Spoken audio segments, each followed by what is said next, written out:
Welcome everybody to tonight's lecture by Rhys Lincoln. My name is Paula Harrison and I'm the coordinator at University Centre Telford, and we're part of the University of Wolverhampton. And Rhys Lincoln has joined us tonight from the sports department at the university. He's an accredited strength and conditioning coach and lecturer in strength and conditioning at the uni, and he's also worked with a number of elite sports, including endurance athletics and netball. And tonight he's going to give us tips on keeping active and for those wanting to become active. So I'm going to hand you over to Rhys now. At the end of the lecture, there's going to be an opportunity for questions and answers. And if you're on a laptop, the question and answer icon is at the bottom of the screen. So it's not the chat icon, it's the Q&A. So you can post your questions there and then I'll read them out to Rhys and he can answer them. If you're on a mobile device, the Q&A icon is in the top right-hand corner. So thank you very much again for joining us tonight and taking the time to be part of this lecture. And I'm going to hand over to Rhys now. Thank you very much, Rhys. Well, thanks, Paula. Hi, guys. So, as Paula said, I'm Rhys. I'm a lecturer in strength and conditioning at the University of Wolverhampton. I'm also an accredited strength and conditioning coach. So, as Paula said, I work with a number of endurance athletes. And I suppose that's one of the reasons I've come up with this idea of keeping active at home, is because I work with a number of individuals on an online basis, on a one-to-one basis, and we've obviously found this challenge of all the gyms have closed. There was, before we came up with this idea, this lecture, there was a lot more restrictions that we had due to the lockdown. So really this lecture is to give you guys an idea on how we can keep more active at home with the practical advice and the guidance for both of those people that want to maintain their fitness, that were regularly going to the gym or being active outside. And also we've seen an influx of people that are getting more active because they've got a little bit more time on their hands, or just want to enjoy the weather a bit more outside. So they're trying to become a bit more active. So just a quick overview of this. So as I was writing this lecture, I was just talking to Paula earlier, as we were writing this lecture, there was a lot more restrictions on the lockdown. So we were limited to 1 hour of exercise outside a day.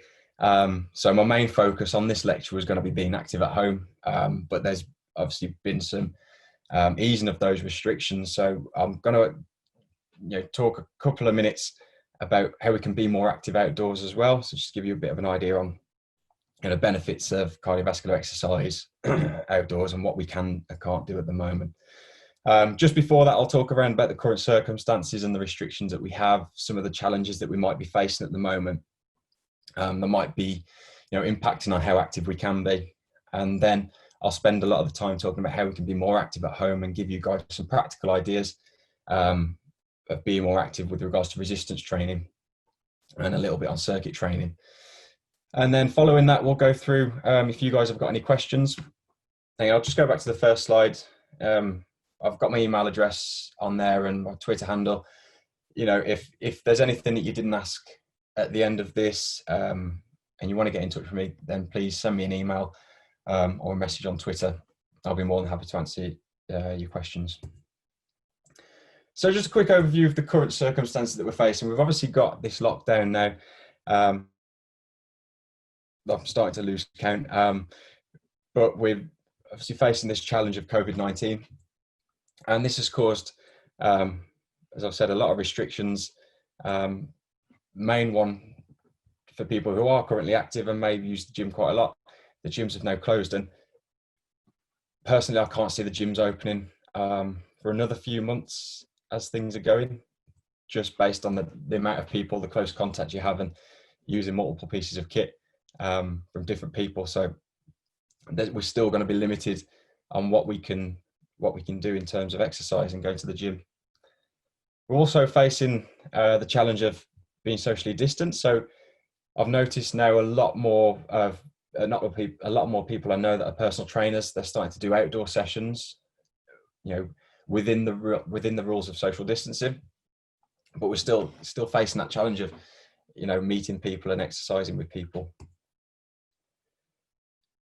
A lot of us may be limited on the equipment we've had. So, you know, gym closures and lockdown was very abrupt. I think we kind of saw it coming. But a lot of us didn't have time to prepare in terms of equipment to keep active at home.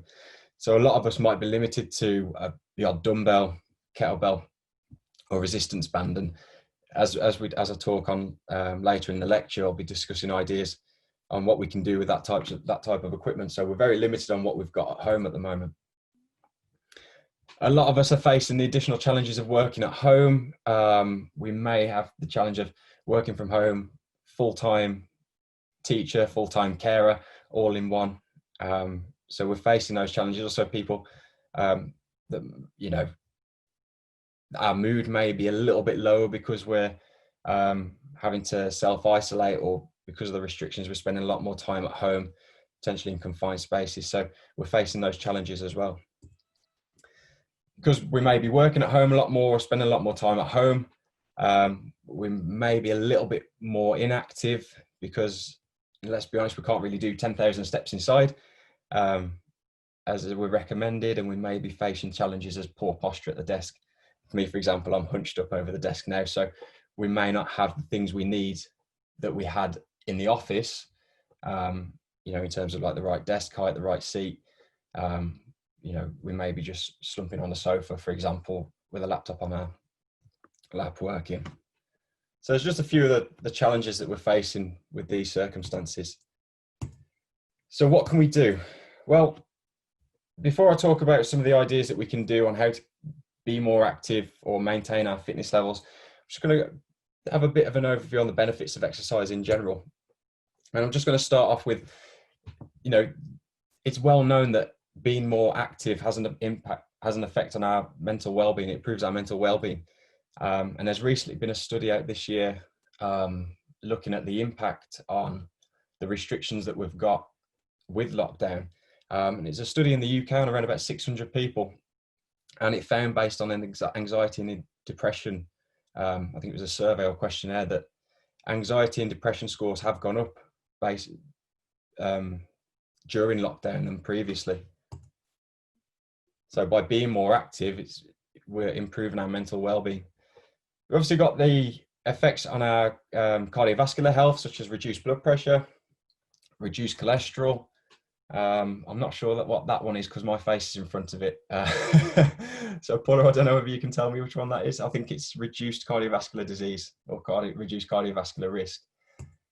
So by reducing our blood pressure, reducing our cholesterol, and improving our overall cardiovascular health, we're reducing, you know, any risk of cardiovascular disease.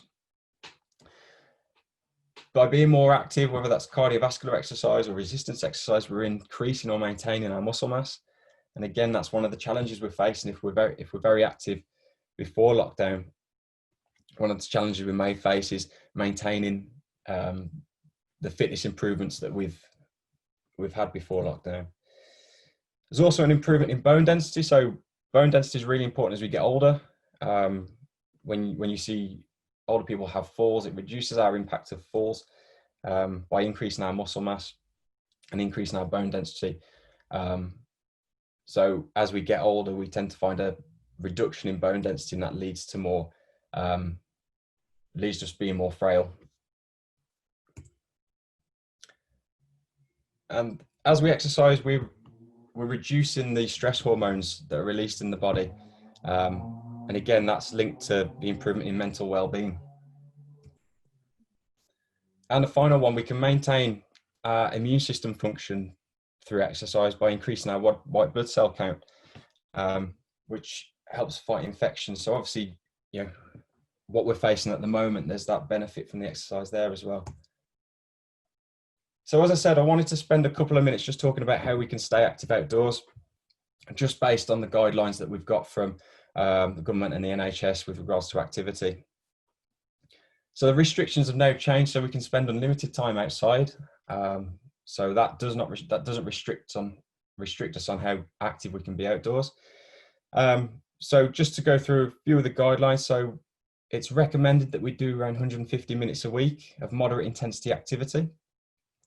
And we can break that down on how we choose to throughout the week. So we might want to break that down into 5 days a week for 30 minutes a day. And you know, we can break that down even further. But generally we get those benefits if we do 10 minutes or more of activity at a time. So we could break those 30 minutes down into 10-minute blocks throughout the day, especially if we're sat down a lot more, spending a lot more time in the house. We can break that up so we're not sat down for long periods of time. We don't have to do 150 minutes a week. We can also do 75 minutes a week of more intense activity.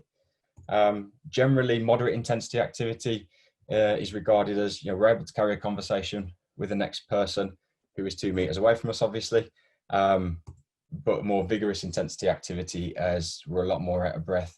We can carry a conversation, but we're taking multiple breaks between each sentence. So again, those are just the guidelines. So 150 minutes a week of moderate intensity activity. So this can include brisk walking or cycling. So things to look out for: you get a little bit warmer, you breathe harder, your heart beats faster, but you can still carry that conversation. As I said, 150 minutes a week, or we can break it down into 30 minutes, 5 days a week. And we can break those down further into 10-minute chunks or more. Vigorous intensity activity. So this is more intense activity like jogging, playing sports. Again, those restrictions have been lifted slightly, so we can start to play sports outside as long as it's within our household. And again, things to look out for: we're getting warmer, we're breathing much harder than a moderate intensity, but we find it difficult to talk as well. So what adaptations do we get to cardiovascular exercise if we're looking to exercise more outdoors? So depending on the intensity, we get an increase in our VO2 max. So an increase in the maximum amount of oxygen that we can take in and use per minute. We get an increased tidal volume and a reduced breathing rate. So obviously, if we're working at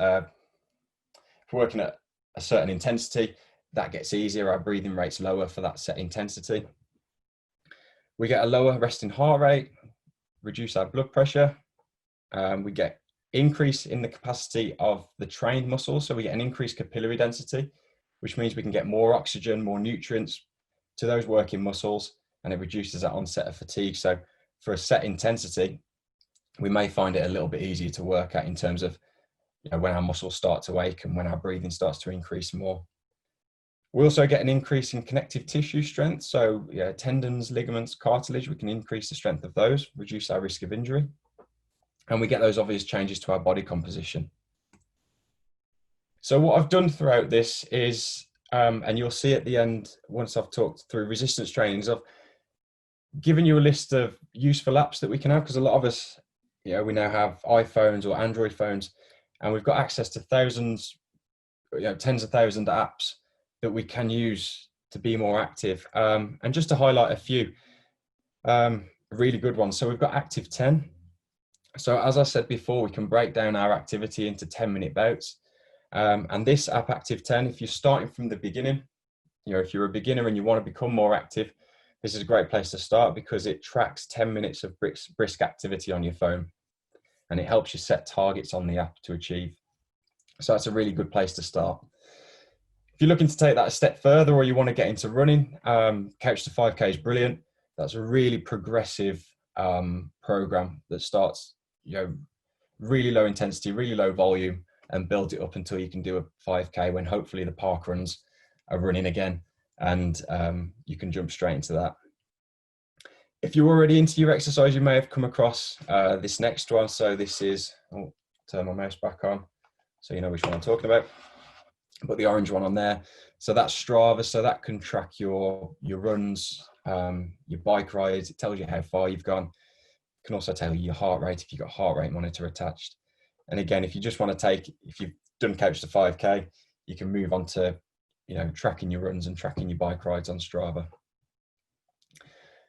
Just gives you that bit of motivation. It's almost like an online social media platform as well. So you can keep in touch with people through that.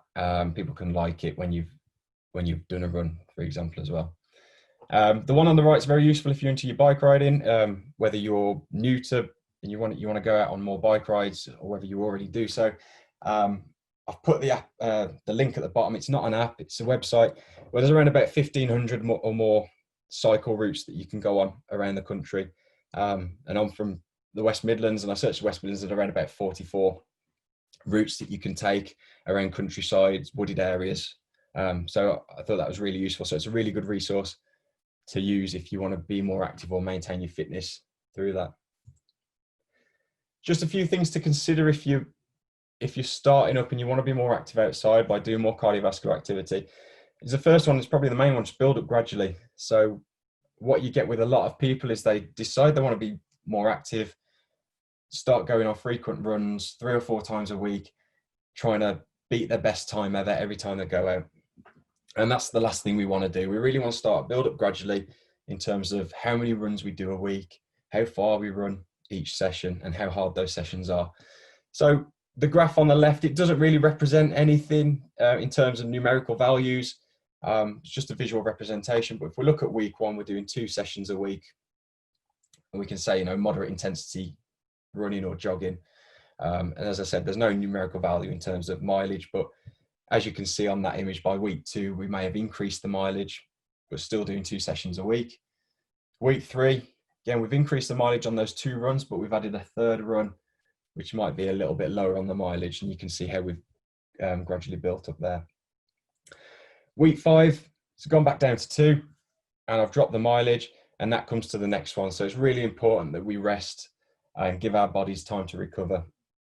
The last thing we want to do is want to jump straight into a program, not give ourselves enough recovery time, or our sessions are too intense, and then we lead ourselves to overtraining, and that's like a chronic state of fatigue, lack of motivation, and then it's going to bring us back to square one where we're no longer active anymore.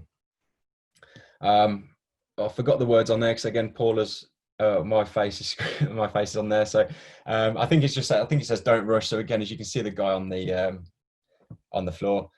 Yeah, don't rush. Don't rush. Yeah, perfect. So again, as I've said, don't jump straight into running as hard as you can every session, as far as you can every session.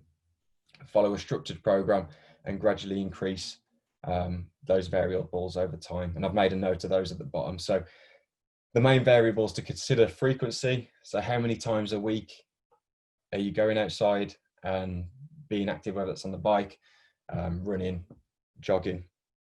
Again, just being mindful of gradually increasing that frequency. Rather be at a slower rate than a faster rate. Intensity, so intensity of the runs. As I said, you don't want to go out every run beating your PB. So managing that intensity and building it up gradually again, and time. So how long are you spending on those runs?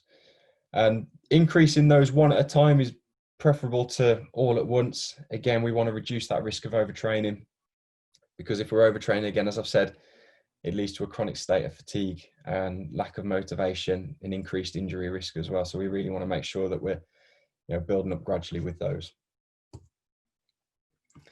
So coming on to training at home. So there's a few things that we consider. There's probably more than that. As I've only got 45 minutes, I can only cover so much. So I'm going to have a little look, mainly look through the resistance training, using our body weight and going on to interval training, HIIT training or circuits.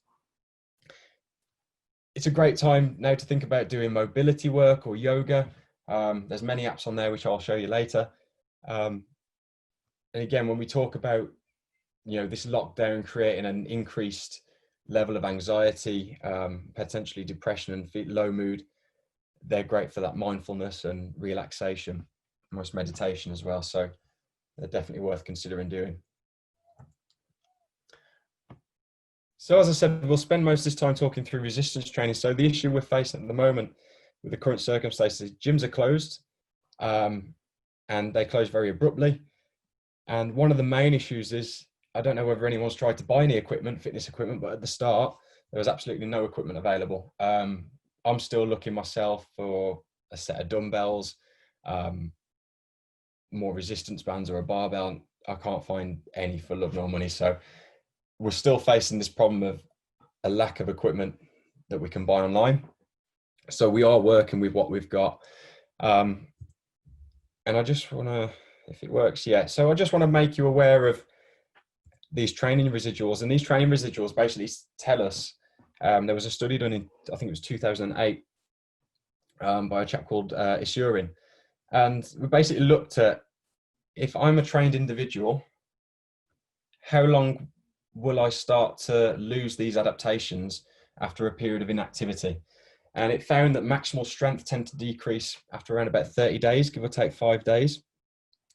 And our strength endurance started to reduce after around about 15 days, give or take. And this is really important because we don't want to be completely inactive, because that's when we're going to start to lose our adaptations. And if we're giving our body an inadequate stimulus, there's going to be that level of detraining or no adaptation. So if you look at the graph at the bottom right-hand side of your screen, this is known as a general adaptation syndrome model. And what happens if we train here, this is our training session, we're giving our body a stress. And what happens, because we've given our body a stress, we need to recover. So we go through a period of fatigue, but then we go through a period of recovery. So once we've overcome that fatigue, our body thinks, right, there's my stress. I need to be ready for the next time I have that stress again. So we super compensate. So we've got that higher level of fitness. If we're not giving ourselves enough stress, we're not going to get that adaptation. So we're going to stay at baseline. If we're not giving ourselves any stress at all, we could find ourselves detraining. But all's not lost. It's a perfect time for us to train a new stimulus. Whether you're into your resistance training or interval training, this is a perfect time to train a new stimulus that our body may not be used to, that may contribute to our strength levels in the future. So as you can see in that graph at the bottom, we can start now because we've got very little resistance. As it is, we may have a few resistance bands or kettlebells or dumbbells, or even our own body weight. We can start to work on our strength endurance, maybe a little bit of hypertrophy, which will then contribute to increasing strength levels, for example. And this is a great little infographic that I found this morning. I managed to chuck in time. It's pulled together a number of studies over the last 10 years. And it's basically looking at how we can preserve our muscle mass during the quarantine, because that's the main thing. If we're inactive and we're not giving our body a stimulus to adapt to or maintain muscle mass, then that's going to reduce because we're not using that amount of muscle, we're not producing that amount of force, so our body doesn't need it. So number one, the main points, number 1, 2, and 3. So the best thing you can do is the best thing you can do to hang on to muscle is perform resistance exercise. Point number 2, you probably don't have to do that much. So even maybe 1-2 sessions a week of something is better than nothing. So a minimal but frequent volume of resisted exercise is an effective countermeasure against muscle atrophy. Now, muscle atrophy is the reduction in muscle mass. And then point number 3, so consider bodyweight exercises and cardio mixed in. Just avoid overly demanding sessions. So as we've talked about before in the cardiovascular training outdoors, avoid those overly intense sessions where we risk of becoming more fatigued than before and risk of overtraining. And then at the bottom, it's great for older people too. So if you're in that elderly category, this is great for maintaining that muscle mass and improving bone mineral density. There's a couple of points on nutritional intake, which I'm not going to go into too much, but it's there for you to have a read through.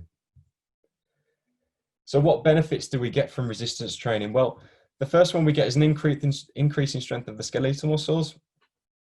So increased strength of those contractile muscle fibers. And that leads to an increase in muscular power or an increase in muscular endurance. So in the example, if we're training bodyweight exercises as a press up, for example, we can increase the amount of press ups that we can do. Increased bone mineral density, so the increased strength of bones. So it reduces our risk of stress fractures if we're overtraining, or frailty as we get older. And we also get that increased strength of tendons and connective tissues. Improved body composition. but we also get an improvement in movement efficiency as well. So you can start to see how some of those fit in with the cardiovascular training as well. So although this is keeping active at home and we're talking about resistance training, we also get those similar benefits from being more active outside through cycling, running, jogging or walking. Oh, I missed my mouth. So what can we do? So if you're new to training and you want to be more active at home and you've got a little bit of equipment or no equipment at all and you want to start being a bit more active, we can look at body weight training, and we can start by building those foundations. And what I mean by building foundations is going through these fundamental movement patterns that use large muscle groups, go through multiple joint actions, and these really build these core movements, build those large muscle groups and increase the strength of those large muscle groups. So for example, a squat, increase the strength of the legs, increase the strength of the connective tissues around the knees, the hips and the ankles. You can see where I'm going from here to get those benefits by working these large muscle groups and moving through those multiple joints. So a few more of those fundamental movements. We can do a hinge, for example, a deadlift, a lunge pattern. So looking at more of a single leg movement to an extent. Push. So as an example, you've got your push up, vertical push.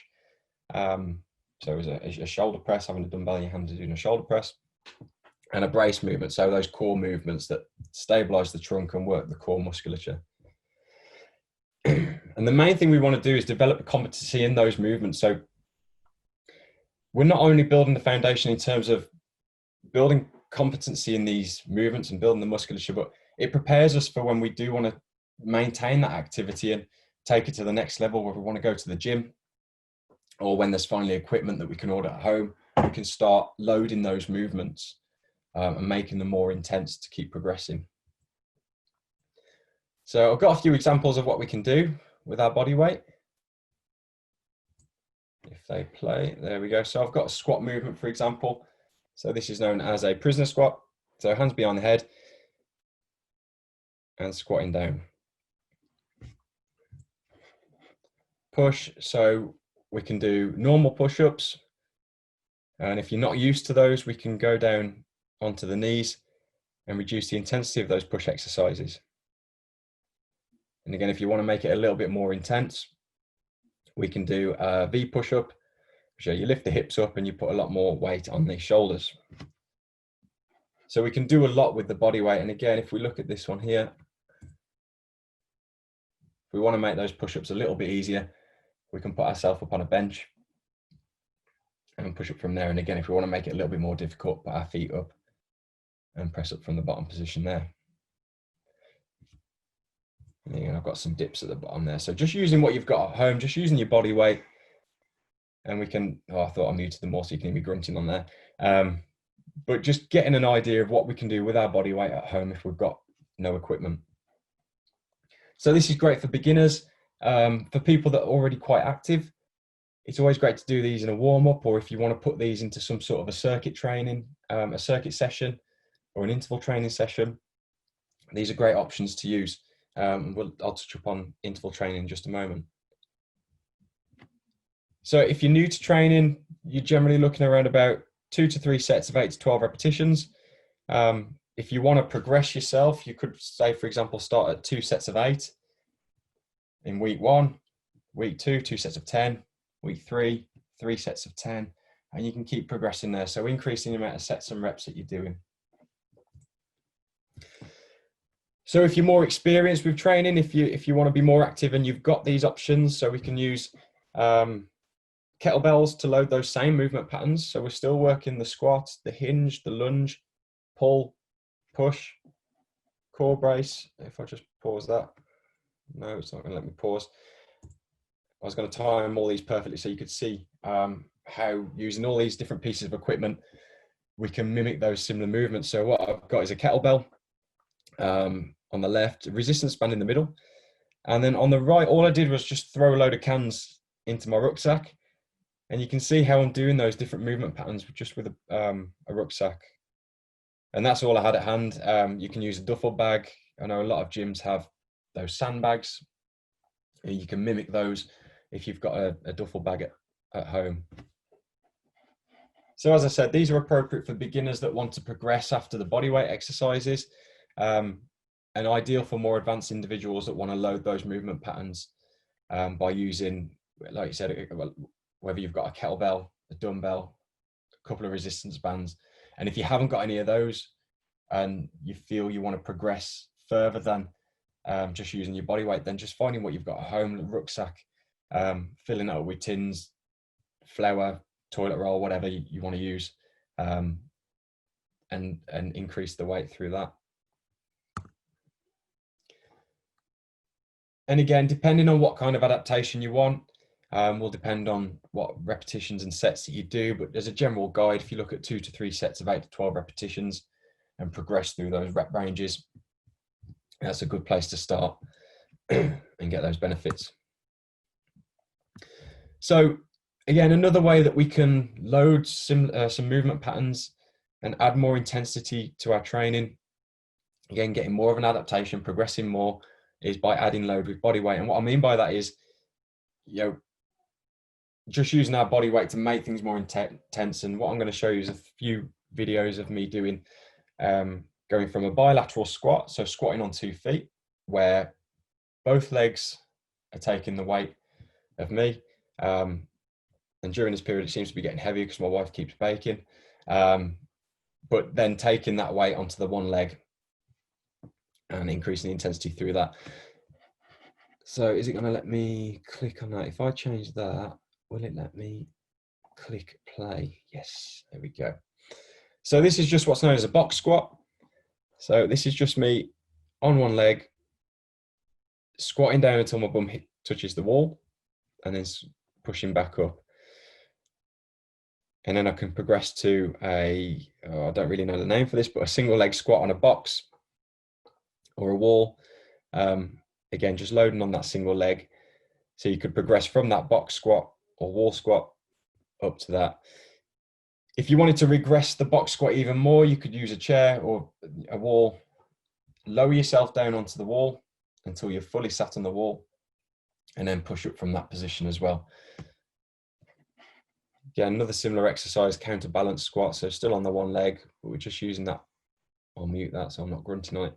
I've got really creaky knees as well. So again, just using my body to balance and squatting down onto that single leg. Again, so I'm taking all of my weight onto that pattern. And again, another pattern such as the hinge. So I'm doing something called an arabesque. Again, I need to practice that a bit, losing my balance.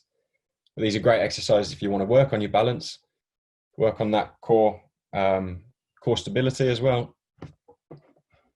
But we're loading all our weight, all my body weight on the hamstrings on the one leg that's standing. And again, another example of the squat, the pistol squat. It's a little bit harder. As you can see, I only do one of these. They're a bit more challenging. So you can see how we can progress and make those more intense with that one pattern as we go along. Oh. So again, if we want to progress those even further, there's many variables that we can manipulate. And I'm just going to highlight a few. So first one we can look at is frequency. So how many times a week are we training? And again, you might want to start with 2 days a week and gradually increase that frequency as you go along. And then we can start to look at the volume. So as I've said, if you're a beginner, maybe start at 2 sets of 8 to 10. But then the week after, maybe 3 sets of 8 to 10 or 2 sets of 10 to 12. So start to increase the volume of work that we're doing each week, improving our capacity to train. As I've gone through before, adding a kettlebell resistance band or putting some weights in a bag, adding that external resistance, we can increase the intensity of our training, but also doing more work on single limb, some unilateral training can increase that intensity. And then we can also look at exercise tempo. So what you've seen on there, if I use the squat for an example, you've seen me go down, to the bottom position and go straight back up. So there's 3 phases to the squat. So the lowering portion, so from the top position to the bottom position is eccentric phase. This is where there's lengthening of the muscles and the tension. The bottom position, which you didn't see me down in that position for too long, I came straight back up, but that's the isometric position. So that's when there's tension or force being produced and there's no change in the muscle length.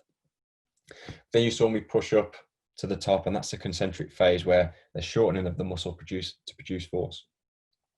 So we can manipulate those three phases to make the exercise more intense. And one of the things I recommend doing is just increasing the time that you spend in that eccentric phase. So increasing the time it takes you to get from the top to the bottom of that movement to about 3 to 5 seconds. You can also spend more time in that bottom position, the isometric phase. Again, you know, anywhere from 2, 3 up to 10 seconds, however intense you want to make it. And we can look at other exercise methods. One I'm going to highlight there is plyometric training. So again, using the squat as an example, that movement pattern, we can make those more explosive. So manipulating the time that we spend in that concentric phase. So going down to the bottom of the squat and exploding up so we get off the ground. So again, increasing that intensity of those movements. And then we can also work on our range of motion. So if we want to start progressing onto those single leg movements, such as single leg squat, we can reduce the range of motion to start with, just so it's a little bit easier, but then we can progress as we go along and increase the range of motion, so to the point where we're getting to the bottom of that squat position. So we can look at alternative training methods. So I've covered a bit of cardiovascular training, resistance training that we can do at home, but we can also look at using those different types of movements, whether it's, you know, cardiovascular training outside, to using those body weight exercises, or, you know, resistance training exercises indoors. And we can, you know, mix it up a little bit on how we train with these different training methods. And I've highlighted a couple. So we can do high intensity interval training. And this is basically where we work for a period of time at high intensity. So whether that's 30 seconds, but then have a 30-second rest period, or 45-second rest period, even up to 60 seconds. These are great because you can manipulate those time periods that you're working for. So if you're a beginner, you can work for 15 seconds and then rest for 45. If you're more advanced, you can work for 30 seconds, rest for 30 or 45. One method I like to use is a Tabata circuit system, as you can see in that picture there. So you work for 20 seconds, rest for 10. It's quite intense, but it gets the job done in 4 minutes. And there's studies out there that show improvements in endurance capacity by training that way. You can also look at supersets. So pairing 2 exercises together, work through those 2 exercises first and then rest for a period of time. So in this example on the picture there, so you've got 20 we'll go 20 seated rows, so know what they are, and then straight into 10 push-ups. So matching up 2 exercises together. Ideally using opposite actions. So if you're going to do a pull action like a seated row, pairing it off with a push exercise. So we're working different muscles through different movements. And we can also put all those types of exercises into a circuit format. So we can do, on the example on that picture, again, I can't see it all, but, you know, 5 body weight squats, 5 push-ups, I'm not sure what the next one is, 5 lunges, 15 seconds of crunches. So we can put all these exercises into one circuit, and we can work for a numerous amount of rounds or for a period of time. And it just all these methods just make that a little bit more interesting to do. Especially when we're at home, it might be, you need a lot of motivation to actually do any training at home. So these kind of methods, they're quick, they get the job done quickly. And that make it a bit more interesting as well.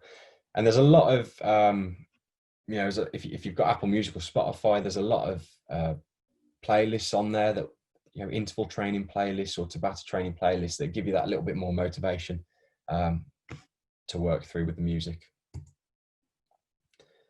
And there's a study there that's showing the effectiveness of circuit training on our cardiovascular health. I'll just quote a little bit from that paper below. So this type of training might decrease the risk for development of cardiovascular disease by reducing arterial blood pressure and by improving body composition, aerobic capacity, muscular endurance and strength. So we're putting all those exercises into a circuit format.